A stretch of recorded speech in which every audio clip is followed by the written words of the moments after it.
सुरुवातीला एक नजर टाकूयात हेडलाईन्सवर। दोन्ही उपमुख्यमंत्र्यांच्या जिल्ह्यामध्ये सर्वाधिक बोगस लाडकी बहीण योजनेचे लाभार्थी। पुणे जिल्ह्यात 2,04,000 तर ठाणे जिल्ह्यात 1,25,000 बोगस लाभार्थी। बीडमध्ये मनोज जरांगेंची निर्णायक सभा। मांजरसुंबा येथे सभेचं आयोजन। आजच्या सभेत कोणता निर्णय होणार याकडे लक्ष। स्टेट बँक ऑफ इंडियाच्या आर्थिक फसवणूक प्रकरणी अनिल अंबानींच्या कंपनीविरोधात सीबीआयकडून गुन्हा दाखल। एसबीआयची 2,929 कोटींची फसवणूक केल्याचा आरोप।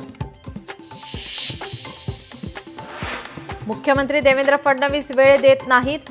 आपली कामं दिल्लीतून होतात, शहा लगेच वेळ देतात। सुप्रिया सुळेंचा पुन्हा एकदा फडणवीसांवर निशाणा।